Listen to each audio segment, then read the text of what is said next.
বিসমিল্লাহির রহমানির রহিম। আলহামদুলিল্লাহ, সকল প্রশংসা সেই মহান রবের, আর লক্ষ কোটি দরুদ ও সালাম বিশ্ব নবীর প্রতি। দিনী যুগের ভাই ও বোন সবার প্রতি আমার আন্তরিকতা সালাম। আসসালামু আলাইকুম ইয়া রহমাতুল্লাহ ইয়া বারাকাতুহু। আমি আদম নূরের সন্তান। আদম থেকে রব নিয়ে আমি আপনাদের মাঝে আমি কিভাবে আদম নূরের সন্তান হয়েছি এর উপর আমি কিছু আলোচনা রাখব। আল্লাহ পাকের নূর যখন সেই আদিপিতা হযরত আদম শফিউল্লাহকে দিয়ে তাকে জীবিত করেছিলেন, আর সেই আদিপিতা হযরত আদম শফিউল্লাহর সাথে যাকে সঙ্গী করেছিলেন তার এক নাম ছিল সেই আহমদুন, আর এক নাম ছিল সেই তোহা, আর এক নাম ছিলেন হাওয়া, এবং আল কোরআনে পাওয়া যায় নর নারী। এই দুজন মানুষের থেকে এই পৃথিবীতে এত মানুষ সরে গেছে।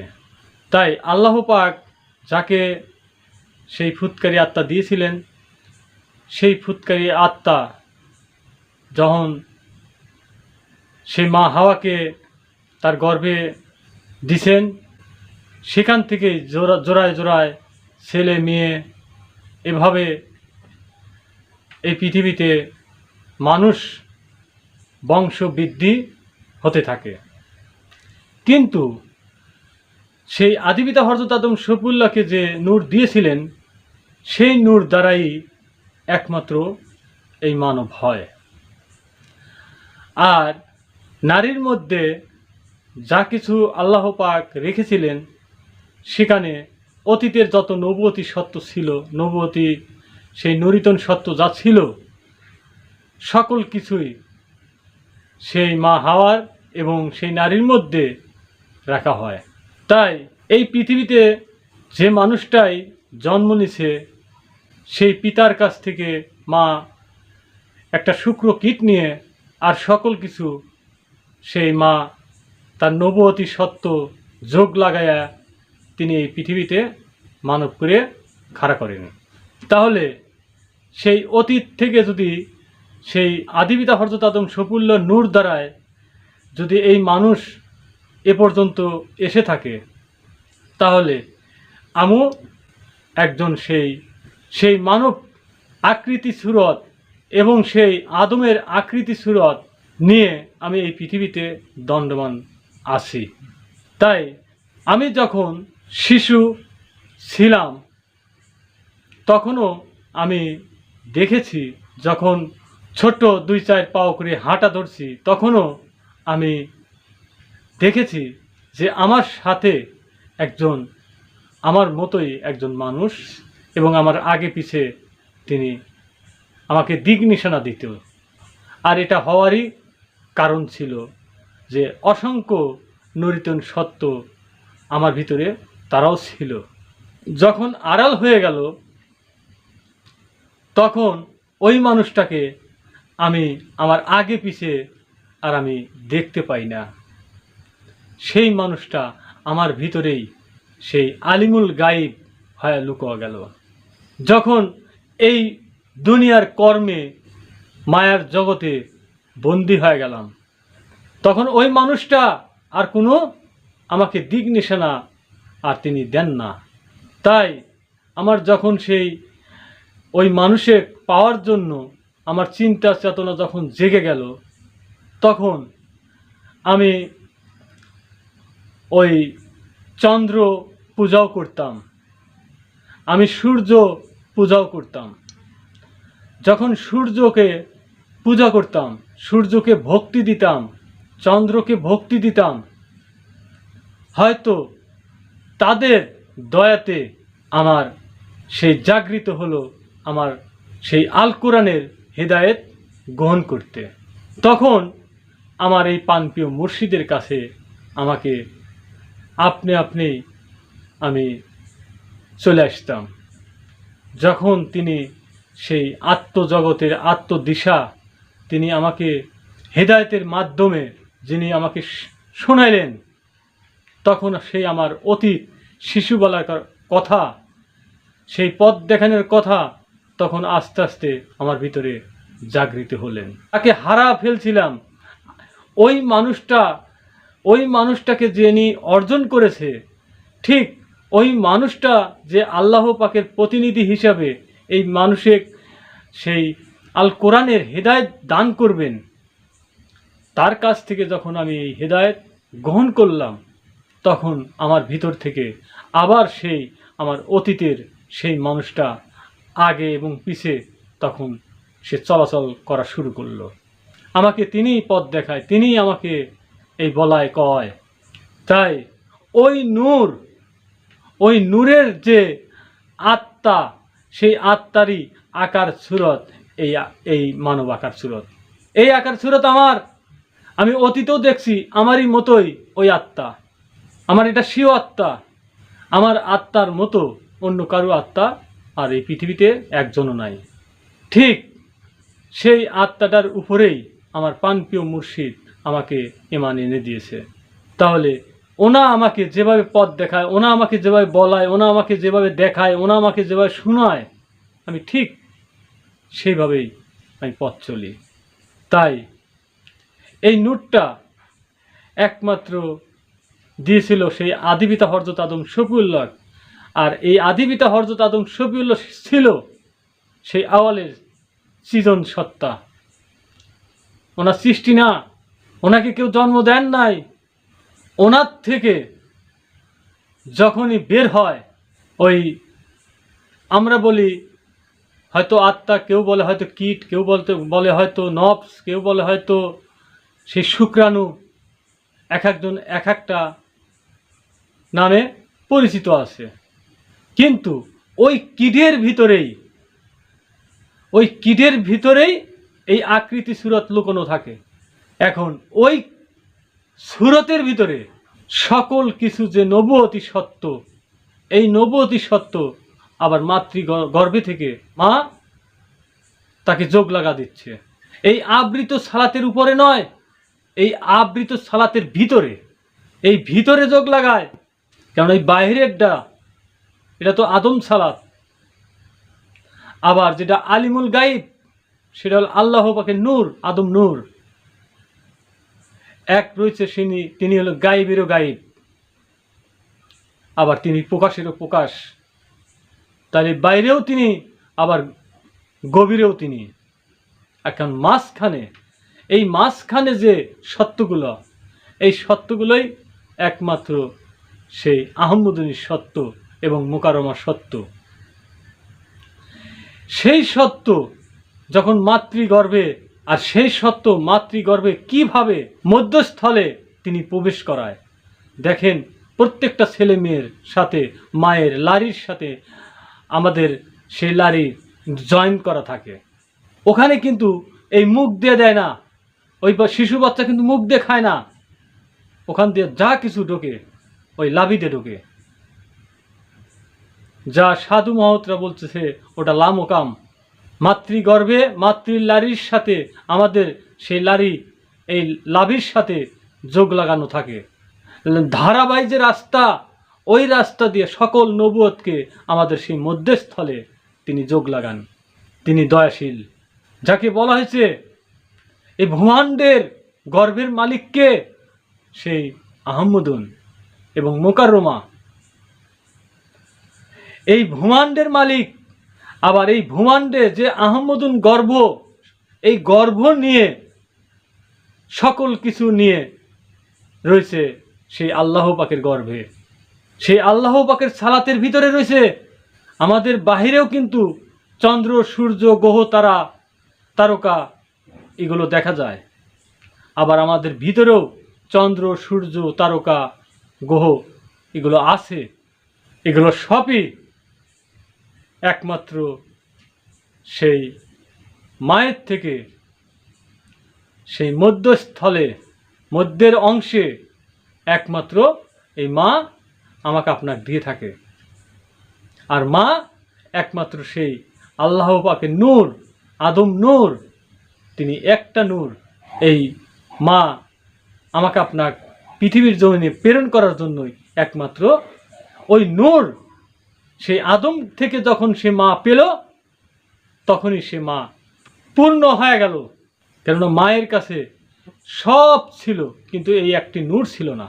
যখন সেই আদিপিতা হযরত আদম শফিউল্লাহর কাছ থেকে সেই নূরটা নিল, তখনই তিনি সে পূর্ণ হয়ে গেল। তাহলে পূর্ণ মানুষটা কে? একমাত্র সেই মা পূর্ণ মানুষ। আর সেই পূর্ণ মানুষই আমাদেরকে পূর্ণ করে দিচ্ছে। তাহলে আমি সেই আদম নূরের সন্তান। আমি কিভাবে এই আদম নূর পেয়েছি? যে নূর আমাকে আমার প্রাণপ্রিয় মুর্শিদ আমাকে দিয়েছে। আমাকে দিয়েছে কখন? যখন সেই মাতৃগর্ভে আমাকে নিক্ষেপ করেছিল সেই অন্ধকার কুয়ার মধ্যে। সেখানে একটি নদী আছে, মহাসমুদ্র আছে। সেই সমুদ্রে আমি ভেসেছিলাম, যেখানে সেই সমুদ্রের কোনো রকমের শ্বাস নিঃশ্বাস আমার নেওয়ার মতন কোনো কায়দা ছিল না। আমার মা শ্বাস নিঃশ্বাস নিছে, ওই শ্বাস নিঃশ্বাসে আমি জীবিত ছিলাম না। কেননা আমি যে নূর পেয়েছিলাম, ওই নূরের তো কোনো মৃত্যু নাই। যে মাতৃগর্ভে, যে মায়ের সেই গর্ভে ছিল, সেই পানির ভিতরে যে সন্তান ভাসে, সেখানে যে পর্দা দিয়ে তাকে আবৃত করা হয়, সেখানে কোনো রকমের কায়দা নাই এই বাহ্যিক জগতের কোনো হাওয়া সে প্রবেশ করে। তাহলে সে জীবিত আসিল কিভাবে? ওই নূর মরে না, ওই নূরকে কেউ মারতেও পারে না। কেননা যেটা এই পৃথিবীতে অবতার হবে, তাকে কেউ মারতে পারে না। কেননা সে যদি অসংখ্য মরার মধ্যে দিয়ে এখানে এসে দাঁড়াইতে পারে, তাকে কেউ মারতে পারে না। সে যখন সেই সমুদ্রে ভেসেছিল, সেখানে যখন তার চুষ্টা, তার রব যখন সেখানে মারে নাই, তাহলে তাকে আর কেউ মারতেও পারে না। এখন পৃথিবীর দুনিয়ায় আমি আপনি আসি, এখান থেকে যদি আমরা সেই ওই আদম নূর, আল্লাহ পাকের নূরকে যদি আমরা ধরতে পারি, ওই নূরের আর কোনো মৃত্যু নাই। ওই নূরের কোনো মৃত্যু নাই। ওই নূর কখনই শ্বাস প্রশ্বাস নেয় না, ওই নূরে ধরা যায় না। ওটা একটা আলোকময় জিনিস, আলোকময় জিনিস। ওটাকে দিনী নূর বলা হয়। ওই নূর যদি আগুনে যায়, আগুন বলে যে হে মহান স্রষ্টা, তুমি কাকে নিয়ে আসলে?